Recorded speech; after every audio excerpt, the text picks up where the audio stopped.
Umutama Ndabarusha wo muri komine Rugombo zone Rugombo ku mutumba wa Mparambo ya mbere kwibabara gitiriwe Rumashana kuri antenne ya limitere arakoze amarorerwa yo kuroga umukozi wiwe yarasanzwe amukorera. Ivyo vyatanguye kuva igihe cy'isaha 12 zo mu gitondo kuri uyu wa gatanu igenekerezo rya 27 Nyakanga uno mwaka w'2024 nkuko vyariko biravugwa n'abenegihugu begeranye n'uwo Ndabarusha. Kaze mu nkuru imwe ukwayo kuri mikro muri kumwe na jewe Irankunda Ado Desire. Ewe RY'URWARUKA ntawe utokumviriza. Uwo mugabo Ndabarusha Imana canke Ndabarusha Uburozi nkuko vyariko biravugwa yaroze umukozi wiwe gushika yaho asara aja kurira antenne hejuru. Abanyagihugu bari sinzi baje kureba akataraboneka. Reka tubanze tubumvishe amwe mu majambo yariko aravugirwa aho kuri iyo antenne aho abanyagihugu baje gushengerera.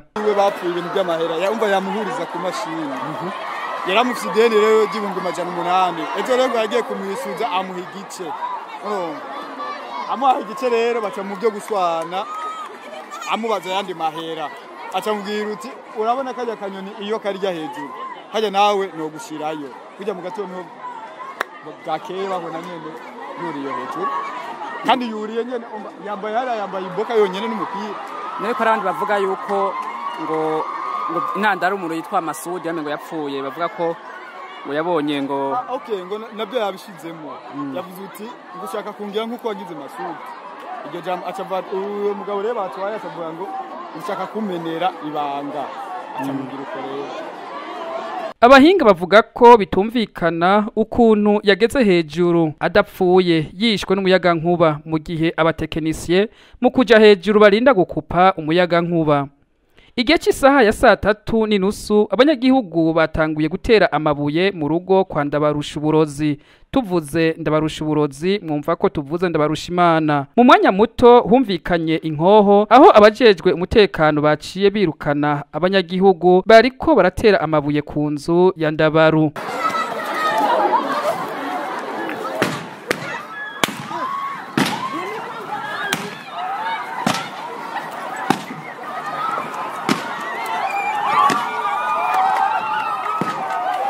Mukanya gato nkuko mubibona uwo mupfasoni wa Ndabaru ari kumwe n'abana biwe bagiye kubahungisha kugira abanyagihugu ntibabice. Saa 4 zibura iminota 5 umukuru w'igipolisi mu ntara y'Ibitoke na Buramatari na Mustanteri n'abandi bajejwe intwaro bamaze kuhishikira aho haciye haboneka agahengwe abanyagihugu bamera nk'abatuza gato. Saa 4 n'iminota 27 uwarozwe yari mu gasongero yaratanguye kururuka abanyagihugu bavugije impundu aho byabonekana ko bari bafise agahinda kadasanzwe kuri uwo muntu yurijwe antenne ya limitere.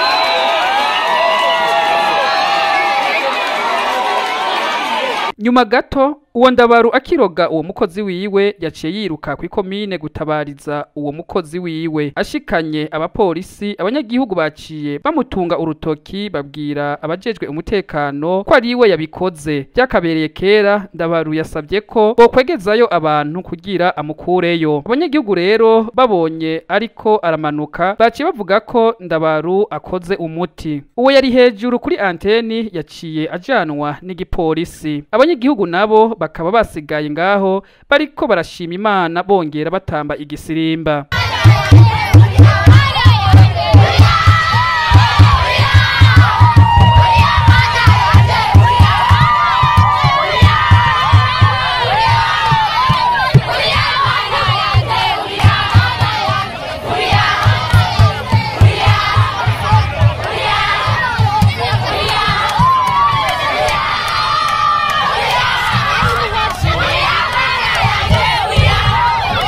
mu kurangiza twamenyesha ko uwo ndabarusha uburozi asanzwe azwi cyane muri ako gace mu guhekura abantu. Hari n'umuntu yitwa Masudi aherutse kwitaba Imana bivugwa ko ari we yamugandaguye akoresheje amangetengete. Nibyo byose kugira bibe bikaba byatewe n'uwo Masudi aherutse kwitaba Imana. Mubandanye mukurikirana ibiganiro twabateguriye kuri mikro, mwari kumwe na jewe Irankunda Ado Desire.